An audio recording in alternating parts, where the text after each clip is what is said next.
اعوذ باللہ من الشیطان الرجیم بسم اللہ الرحمن الرحیم وبہ نستعین۔ الحمدللہ، ہماری گفتگو الموجز کے حوالے سے اس میں تھی کہ کیا ہم خبر واحد کے ذریعے قرآن مجید کو تخصیص لگا سکتے ہیں یا قرآن مجید کو تخصیص نہیں لگا سکتے۔ ہم نے کہا تھا کہ احادیث یا خبر اور حدیث دونوں ایک معنی میں ہے، ٹھیک ہے۔ اس کی ایک لحاظ سے دو قسمیں، متواتر ہے اور واحد۔ متواتر اس خبر کو کہتے ہیں کہ جس کے راوی اتنے تو زیادہ ہیں کہ ہمیں یقین ہے کہ وہ جھوٹ نہیں بولتے، ہمیں یقین ہے کہ انہوں نے جھوٹ پہ اتفاق نہیں کیا۔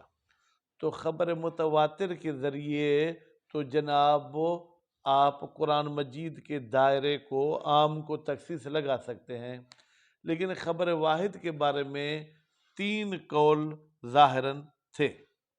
اب وہ افراد جو کہتے ہیں کہ ہم قرآن مجید کو خبر واحد کے ذریعے تخصیص لگا سکتے ہیں، سلمان، وہ 2 دلیل پیش کرتے ہیں۔ کتنے دلیل پیش کرتے ہیں؟ 2 دلیل پیش کرتے ہیں۔ سب سے پہلی دلیل سیرت اصحاب، رسول اکرم کے جو صحابی تھے یا اس کے بعد ائمہ معصومین کے جو صحابی تھے، وہ قرآن مجید کے عمومات کو خبر واحد کے ذریعے تخصیص لگاتے تھے۔ بھئی مثال دیں، بغیر مثال کے ساجد صاحب کہتے ہیں کہ میں نہ مانوں، تو مثال ہونی چاہیے۔ قرآن مجید میں اللہ تعالیٰ سورہ نساء میں فرماتا ہے یوصیکم اللہ فی اولادکم، اللہ تعالیٰ تمہیں تمہارے اولاد میں وصیت کرتا ہے، کس کی؟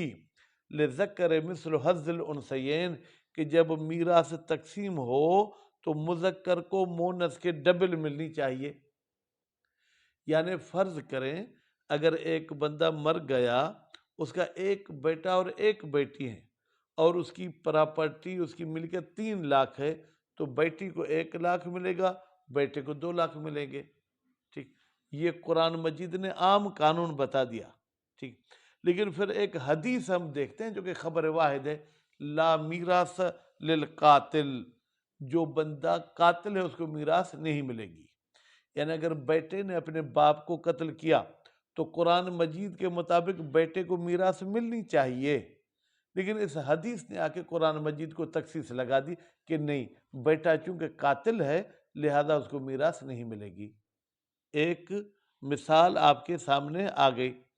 یا اس کے بعد پھر یہ آپ کو کہا گیا، آپ لوگ جو مجرد ہیں ہر وقت آپ کے دماغ میں شادی شادی شادی، قرآن مجید کہتا ہے احل لکم ما وراء ذالکم، قرآن مجید نے کچھ عورتوں کے ساتھ شادی پر پابندی لگا دی، مثلا ماں، بہن، بھتیجی، بھانجی، پھپھو، خالہ، پھر کہا کہ ان ذکر شدہ عورتوں کے علاوہ باقی سب تمہارے لیے حلال ہیں، یعنی تم سب کے ساتھ نکاح کر سکتے ہو۔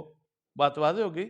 بس قرآن مجید کے اس عمومیت کے لحاظ سے شادی کرنا ہر عورت سے ہمارے لیے جائز ہے۔ لیکن پھر ایک حدیث آ گئی جو کہ خبر واحد تھی کہ اگر آپ کے گھر میں ایک عورت ہے، اب آپ اس کی بھتیجی یا بھانجی کے ساتھ شادی نہیں کر سکتے، یعنی سالے کی بیٹی یا سالی کی بیٹی سے شادی نہیں کر سکتے، جبکہ قرآن مجید کے آیت کے مطابق سالے کی بیٹی بھی حلال ہے، سالی کی بیٹی بھی حلال ہے، لیکن حدیث کہتی ہے کہ پھپھو کے اوپر جو ہے کیا ہے، وہ بھتیجی پہاج نہیں لگ سکتی، ٹھیک ہے۔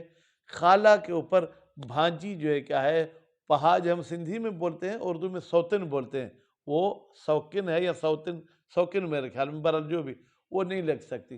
اب دیکھیں یہاں پر قرآن مجید نے ہمیں اجازت دی کہ آپ تمام عورتوں کے ساتھ شادی کر سکتے ہیں سوائے ان عورتوں کے جن کا ہم نے ذکر کیا، اس میں بیوی کی بھانجی بھتیجی کا ذکر نہیں ہے، یعنی قرآن کے مطابق ہم بیوی کی بھتیجی اور بھانجی سے شادی کر سکتے ہیں، لیکن اس حدیث نے آ کے کہا کہ آپ نہیں کر سکتے، تو اس حدیث کی وجہ سے ہم نے قرآن مجید کو تخصیص لگا دی۔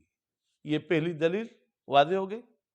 دوسری دلیل فرماتے ہیں کہ اگر ہم خبر واحد کے ذریعے قرآن کو تخصیص نہ لگائیں پھر تو خبر واحد کو پورے جو ہے کیا ہے دین سے ہی ختم کرنا ہوگا، کیونکہ جو بھی خبر واحد آئی ہے وہ قرآن مجید کے کسی نہ کسی عام کے مقابلے میں آئی ہے، کسی نہ کسی عام کے مقابلے میں آئی ہے۔ مثلا قرآن نے کہا کہ سود حرام ہے، پھر خبر واحد آئی، اس نے کہا باپ بیٹا ایک دوسرے سے سود لے سکتے ہیں۔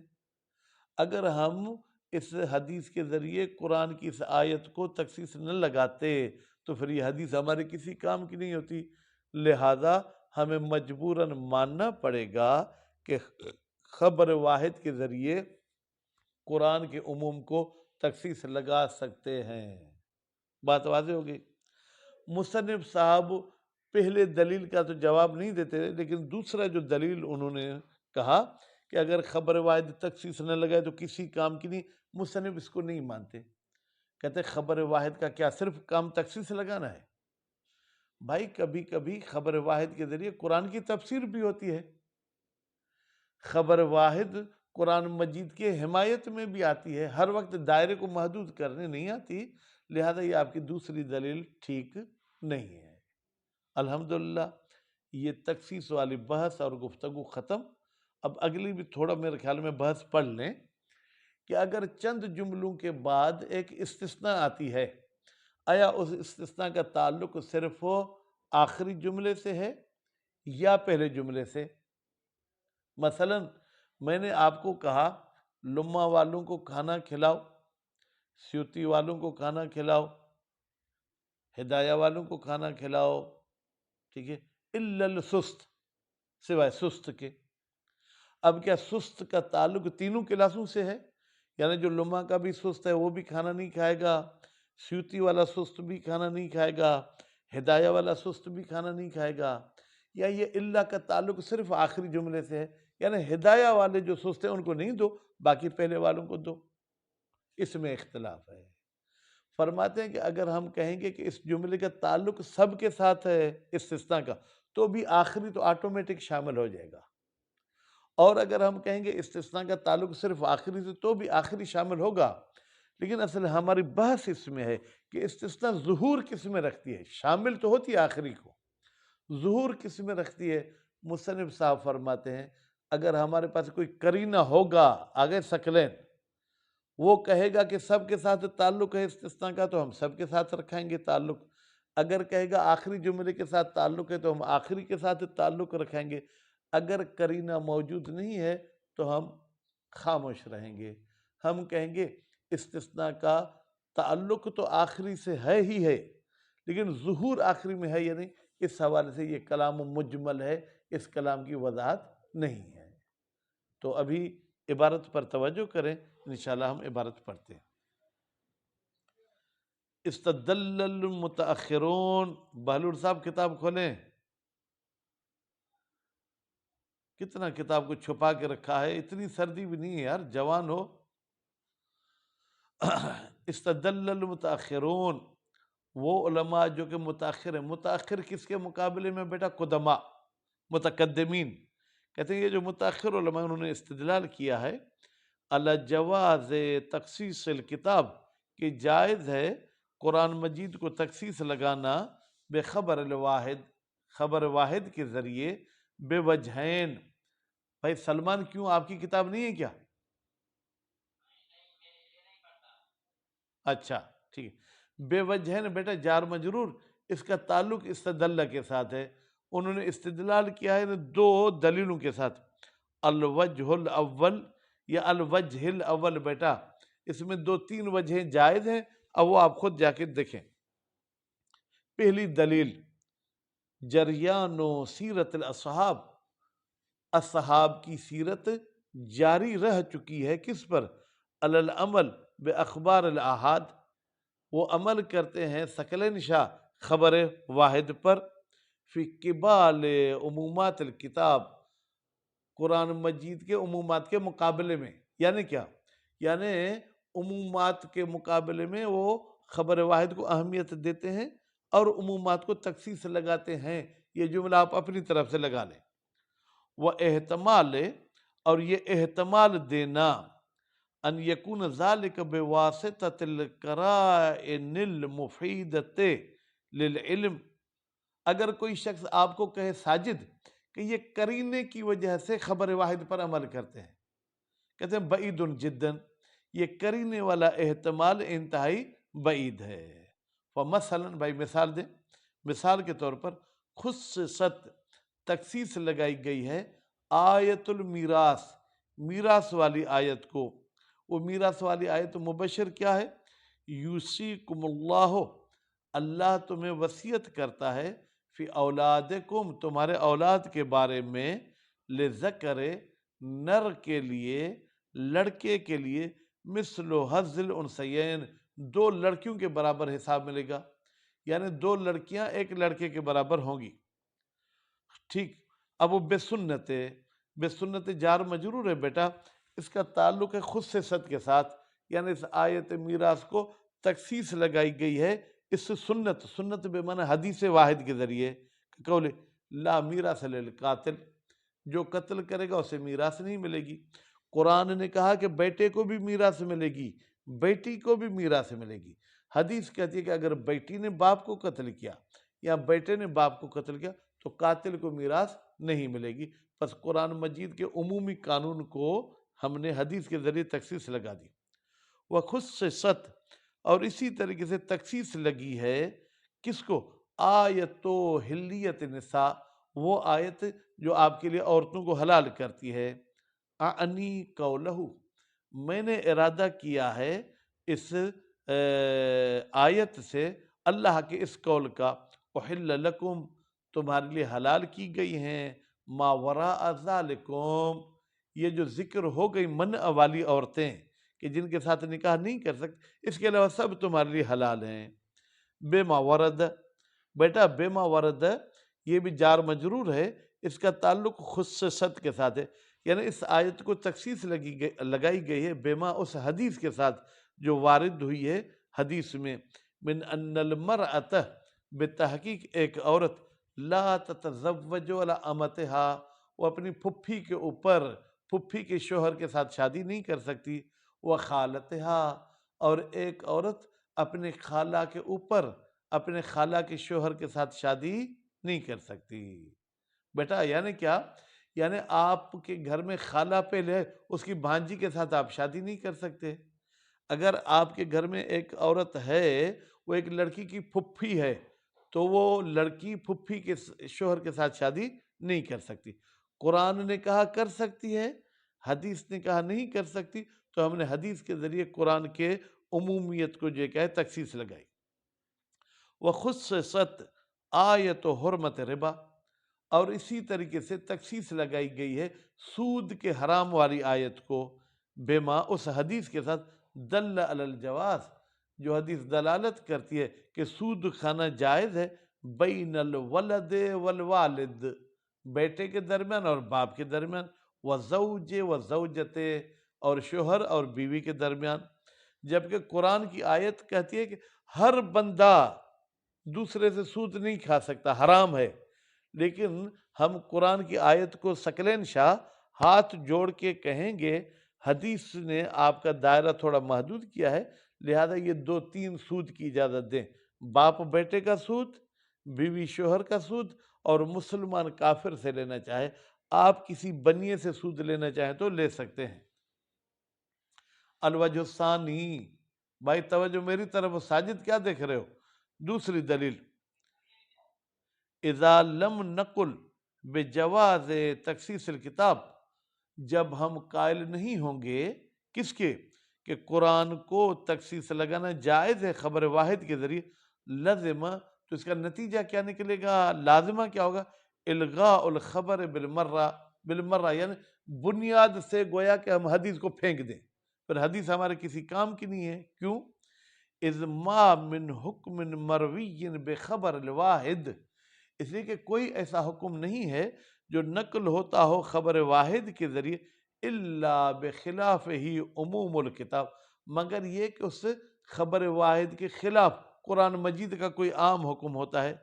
ولو بمثل عمومات الحل، بیٹا توجہ، اگر اس حدیث والا موضوع ذکر نہیں بھی ہوا تو توجہ، عمومات حل، یعنی وہ قرآن کی آیتیں جو کہتی ہیں احل اللہ، اللہ نے تمہارے لیے حلال کیا، ٹھیک ہے، جبکہ مثلا ہمیں ایک حدیث کہتی ہے کہ نہیں نجس نہیں کھاؤ، قرآن تو کہتے ہیں احل اللہ تمہارے لیے حلال ہے، حدیث کہتی ہے نجس نہیں کھاؤ، تو اب یہ حدیث آ کے قرآن کے احل اللہ کے ساتھ مخالفت رکھتی ہے۔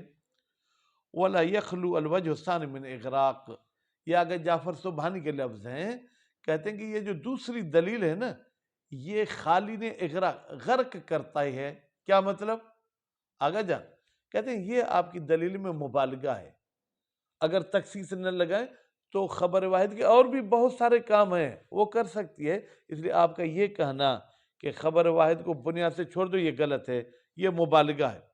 لأن کثیراً من الآیات الواردۃ حول الصلاۃ، اس لیے کہ بہت ساری وہ آیات جو آئی ہیں حول یعنی ارد گرد، نماز کے ارد گرد یا نماز کے بارے میں یا زکوٰۃ کے بارے میں یا روزے کے بارے میں وغیرہ یا حج کے بارے میں، واردۃ فی مقام اصل تشریع، وہ آیات اصل ہمیں بتاتی کہ شریعت میں زکوٰۃ ہے، لیکن بیٹا دیکھیں توجہ میری طرف ہو، قرآن نے یہ کہا ہے کہ گندم اتنی ہو تو تم زکوٰۃ دو، وہ تو خبر واحد آ کے کہتی ہے۔ قرآن نے کہا زکوٰۃ دو، لیکن یہ کہا کہ گائے جنگل کا گھاس چرتی ہو یا تمہارا جو خرید کے کھلاتے ہو اس کا، یہ تو حدیث بتاتی ہے نا، تو احادیث قرآن کی تفسیر کرتی ہیں۔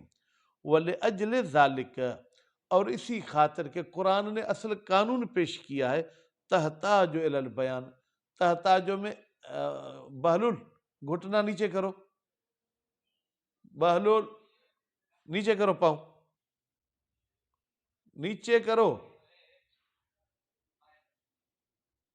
ہاں دیکھیں اسی لیے تحتاجوں میں بیٹا ہے کی ضمیر جو جاری آیات کی طرف، یہ آیات محتاج ہیں الی البیان کہ ان کی تفسیر ہو، وہ خبر الواحد، اور کہتے ہیں خبر واحد بعد ثبوت حجیت ہی، جب اس کی حجیت ثابت ہو، یکون مبیناً، وہ بیان کرتی ہے کس کو، لمجملات القرآن، قرآن کی مجمل چیزوں کو، وہ موضحاً، اور خبر واحد وضاحت کرتی ہے لمبہمات ہی، قرآن کی جو مبہم چیزیں ہیں۔ بیٹا مثال دے دوں آپ کو، قرآن نے کہا کہ چور اور چورنی کا ہاتھ کاٹو، ہمارے اسلام میں ہاتھ کس کو کہتے ہیں؟ یہ اس کو ہاتھ کہتے ہیں نا، ٹھیک، یہ جیسے کہ مناظرہ بھی ہوا تھا امام جواد علیہ السلام کے ساتھ، تو کسی سنت کے عالم نے، اہل سنت کے عالم نے کہا یہاں سے ہاتھ کاٹو، کسی نے کہا کہ کوہنی سے ہاتھ کاٹو، کسی نے کہا کہ کندھے سے ہاتھ کاٹو، اس نے بھی مختلف دلیلیں دی۔ جب امام علیہ السلام سے پوچھا گیا کہ ہاتھ کہاں سے کاٹے، تو امام نے کہا ہاتھ یہاں سے کاٹو، صرف انگلیاں کاٹو، ہتھیلی نہیں کاٹو۔ کیوں؟ امام نے فرمایا کہ قرآن مجید میں ان المساجد للہ فلا تدعوا مع اللہ احدا، جائے سجدہ خدا کے لیے ہیں، ان میں کسی اور کو شریک مت ٹھہراؤ، تو سجدے میں ہتھیلی کا لگانا واجب ہے، ٹھیک ہے، تو نتیجے میں جس کی چوری ہوئی ہے وہ ہتھیلی میں حصے دار نہیں ہے، وہ صرف انگلیوں میں حصے دار ہے۔ اب اگر امام کی اس حدیث واحد کو آپ نہیں مانتے، پھر تو آپ چور کا ہاتھ یہاں سے کاٹتے، جبکہ السارق والسارقۃ فاقطعوا ایدیہما یہ عام ہے، لیکن اس کو انگلیوں کی کاٹنے والی خبر واحد کے ذریعے ہم تخصیص لگائیں گے۔ ولا یعد، کہتے ہیں اور گنا نہیں جائے گا اس قسم کی وضاحت اور بیان کو مخالفا للقرآن، ہم نہیں کہیں گے کہ یہ خبر واحد مبشر، تم کیوں ورقہ اس کو پلٹا کے دیتے ہو، خود ساجد کیوں نہیں پلٹا تھا؟ ہر ایک اپنا کام خود کرے بھائی۔ ولا یعد مثل ذالک، کہتے ہیں اس قسم کی بیٹا تفسیر کو حساب نہیں کیا جاتا مخالفا للقرآن کہ یہ خبر واحد قرآن کے مخالف ہے، وہ معارضا لہ یا قرآن کے ساتھ ٹکر کھاتی ہے، بل یکون فی خدمت القرآن، بلکہ یہ خبر واحد تو قرآن کی خدمت کرتی ہے، والغایۃ المہمت، اور وہ اہم مقصد من وراء حجیت خبر الواحد، جو خبر واحد کی حجیت کے پیچھے چھپا ہوا ہے وہ بیٹا کیا ہے؟ ہوا ذالک، وہ یہی ہے کہ قرآن مجید کی تفسیر ہو اور جو ہے کیا ہے قرآن مجید کی مبہمات ہمارے لیے واضح ہوں۔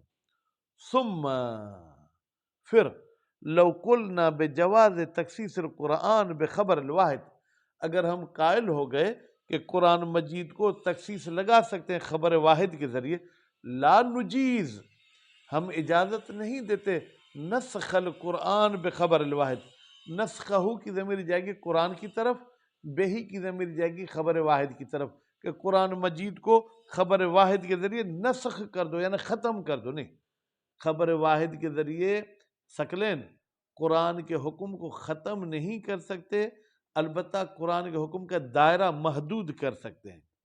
لأن الکتاب قطعی الثبوت، اس لیے کہ قرآن مجید قطعی الثبوت ہے بیٹا۔ قطعی الثبوت کا مطلب کیا ہے؟ یعنی یہ پکی مسلم بات ہے کہ قرآن اللہ کا کلام ہے، ثبوت یعنی اس کا ثابت ہونا پکا ہے، اس میں کوئی شک نہیں ہے۔ خوب، اور خبر الواحد ظنی الصدور، جبکہ خبر واحد جو ہے اس کا معصوم سے آنا یقینی نہیں ہے، اس کے بارے میں ظن ہوتا ہے۔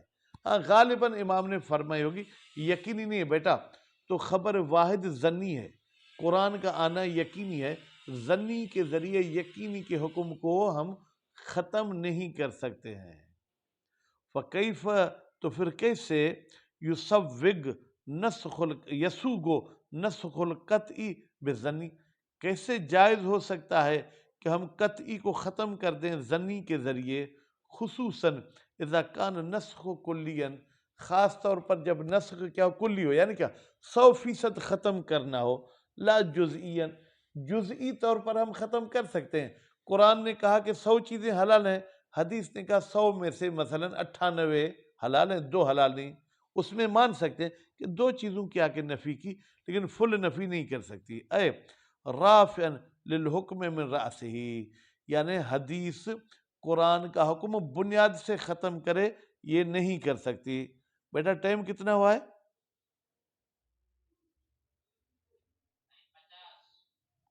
50؟ چلیں بس کرتے ہیں۔ وصلی اللہ علی محمد و آل محمد۔